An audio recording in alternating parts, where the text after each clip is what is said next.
नमस्कार दोस्तों, आप सबका स्वागत है हमारे इस नए वीडियो में। इस वीडियो में हम देखेंगे कार्बन साइकिल क्या होती है, उसकी इम्पोर्टेंस क्या है, कार्बन रिजर्वायर क्या होते हैं और ऐसी कौन-कौन सी प्रोसेस होती है कार्बन रिजर्वायर में जिससे कि कार्बन का एक फॉर्म से दूसरे फॉर्म में चेंज होता है और उसको जिस तरीके से वो बैलेंस को बनाए रखता है अर्थ सिस्टम में। तो सबसे पहले कार्बन साइकिल क्या होती है?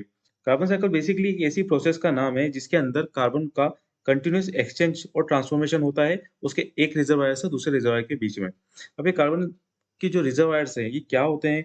बेसिकली ये जो रिजर्वायर्स हैं, ये हमारे एटमॉस्फेयर, बायोस्फीयर बायोस्फीयर मतलब जो हमारे लिविंग ऑर्गेनिज़म्स आते हैं, जिसमें हम भी आते हैं, जो कैटल्स हैं, वो जो पेड़-पौधे हैं, वो फ्लोरा एंड फौना, सब कुछ।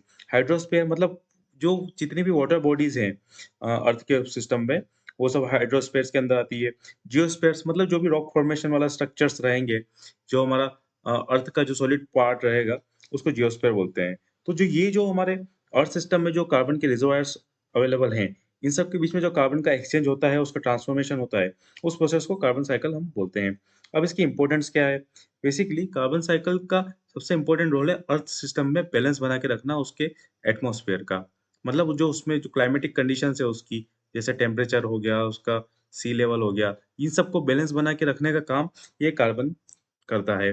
तो इसमें जो CO2 का क्या इम्पोर्टेंस है? अब कार्बन जो हमको अवेलेबल है, वो CO2 के फॉर्म में ही अवेलेबल है। मतलब जो एक रिजर्वायर से दूसरे रिजर्वायर के फॉर्म में अगर जो फ्लूइड रहता है, वो CO2 रहता है। इसको समझने के लिए अब जैसे हम कुछ फ जो फोटोसिंथेसिस एक एग्ज़ाम्पल देते हैं। फोटोसिंथेसिस प्रोसेस में क्या होता है, सनलाइट की प्रेज़ेंस में जो कार्बन है, वो ऑर्गेनिक कंपाउंड में कन्वर्ट होता है। फिर जो हम अगर जो रेस्पिरेशन प्रोसेस करते हैं हमारी, उस रेस्पिरेशन प्रोसेस में क्या होता है कि जो हमारा ऑर्गेनिक कंपाउंड है, वो ऑक्सीजन की प्रेज़ेंस में वापिस से उसमें ब्रेक डाउन होता है, तो जिससे कि उसको एनर्जी मिलती है और साथ ही साथ CO2 रिलीज़ होती है। तो CO2 का इतना इम्पोर्टेंट रोल इसलिए बढ़ जाता है क्योंकि CO2 एक तरीके से फ्लूइड का काम करती है, जो रिजर्वायर्स के बीच में कार्बन को एक्सचेंज करता है। अब इसमें स्लो कार्बन साइकिल और फास्ट कार्बन साइकिल क्या होती है?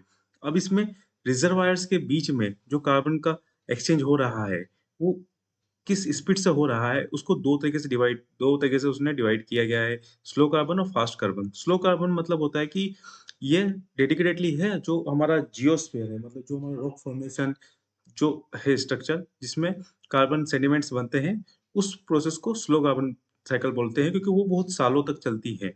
और जो फास्ट कार्बन साइकिल है, जो हमारी लिविंग ऑर्गेनिज़्म वाली होती है, जिसमें कि हम अ, जो लिविंग ऑर्गेनिज़्म या फिर जो पेड़-पौधे हैं, उनका जो बनना, उनका डिकम्पोज़ होना, उनका अगेन वापिस से फोटोसिंथेसिस प्रोसेस के थ्रू वापिस से रिक्रिएट होना, तो ये जो प्रोसेस है, ये फास्ट होती है as compare to rock formation, तो उसको फास्ट कार्बन साइकिल बोला जाता है। अब इसमें हम जो प्रोसेस इन्वॉल्व्ड है, जो डिफरेंट डिफरेंट रिजर्वायर्स में, उनको एक की प्रोसेस को डिस्कस करते हैं। ओशंस, ओशंस के अंदर बेसिकली कार्बन को 2 तरीके मतलब उसमें 2 मेजर प्रोसेस होती है। उसमें एब्ज़ॉर्प्शन होता है कार्बन डाइऑक्साइड का फर्स्ट और सेकंड ये होता है कि उसमें से जो CO2 है वो रिलीज़ होती है। तो ओशन के अंदर ओशन जैसे कि हम इस डायग्राम में देख सकते हैं कि जो हमारा चंक है, काफ़ी बड़ा चंक है जो ओशन एटमॉस्फेयर से CO2 को एब्ज़ॉर्ब करता है और साथ ही साथ जो CO2 जो जो रिलीज़ होती है वो किस किस फ़ॉर्म में होती है वहाँ से? वो डायरेक्ट गैस के फ़ॉर्म में भी रिलीज़ होती है, फॉसिल फ्यूल के फ़ॉर्म में हो सकती है, लिविंग ऑर्गेनिज़्म के फ़ॉर्म में हो सकती है। इसी इन सब फ़ॉर्म से वो ओशन से बाहर आती है।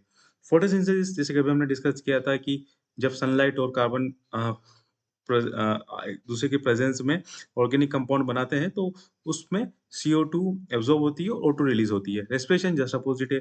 O2 की प्रेज़ेंस में जब कोई ऑर्गेनिक कंपाउंड ब्रेक डाउन होता है तो वो CO2 रिलीज़ करता है।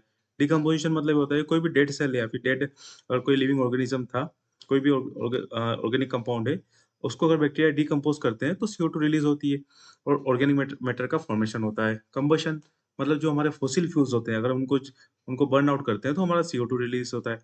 रॉक वेदरिंग इसमें क्या होता है कि जो रेन वाटर रहता है वो जो डिज़ोल्व्ड CO2 रहती है, अभी जो डिज़ोल्व कार्बन रहता है, जो रॉक रॉक स्ट्रक्चर के बीच में रहता है, उसको डिज़ोल्व कर लेता है अपने अंदर और जो भी रिवर्स या फिर जो वाटर बॉडीज़ है, उनमें मिल जाता है। तो इसको रॉक वेदरिंग प्रोसेस को रॉक वेदरिंग बोलते हैं। वोल्केनिज़्म मतलब जो हमारा जो ज्वालामुखी फटता है, उसमें huge amount of CO2 release होता है। तो इन ये सब कुछ की प्रोसेसेज़ हैं जिनके थ्रू जो कार्बन रिजर्वायर्स अवेलेबल है अर्थ सिस्टम पे, उनके उनके बीच में कार्बन का एक्सचेंज होता है। अब हमारी जो ह्यूमन की जो एक्टिविटीज़ है, कौन-कौन सी ऐसी एक्टिविटीज़ है और उनका क्या इम्पैक्ट पड़ता है? यस, हमारी जो फॉसिल फ्यूल्स की जो बर्निंग की जो रेट है, उसका सबसे बड़ा रोल रहता है। हम जो डिफ़ॉरेस्टेशन कर रहे हैं या फिर जो नेचुरल हैबिटाट है, उनको डिस्ट्रॉय कर रहे हैं, जैसे मैंग्रोव फॉरेस्ट है, उनको डिस्ट्रॉय कर रहे हैं। इन सब जो की एक्टिविटीज़ है, ये इस एनवायरनमेंट में जो कार्बन साइकिल है, इसको बहुत ही नेगेटिवली हैम्पर करती है, बहुत नेगेटिवली इसके ऊपर इफ़ेक्ट आता है। तो अगर हमको कार्बन का बैलेंस बनाए रखना है, हमको अगर हमारे अ, अर्थ पे जो क्लाइमेटिक कंडीशंस है, उनको अगर मेंटेन रखना है, तो हमें नेचुरल साइकिल के साथ-साथ हमारी जो ह्यूमन एक्टिविटीज़ है, उनको भी बैलेंस रखना पड़ेगा। तो ये था मेरा वीडियो कार्बन साइकिल के ऊपर कौन-कौन से उसमें की प्रोसेसेस होती है, उसकी इम्पोर्टेंस क्या होती है और हमारी कौन-कौन सी की एक्टिविटीज़ है, जिनका नेचुरल कार्बन साइकिल पे फ़र्क पड़ता है। तो आज के लिए इतना ही। Thank you.